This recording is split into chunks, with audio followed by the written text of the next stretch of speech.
can see, this is a long one. This is about 25 feet. The longer they are, the more likely they're going to get clogged. Like in a condo community like this, where they have long runs, so they can have your dryer on the second or third floor. So it's important to maintain it.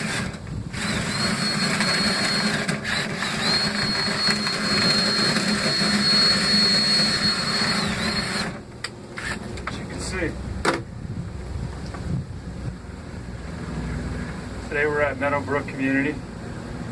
They have quite a few dryer vents up here. A lot of windows to clean. Give us a call. Clearly Now window cleaning, dryer vent, gutter service, all your cleaning needs.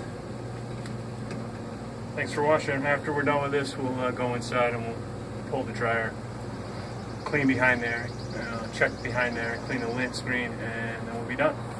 Have a good day.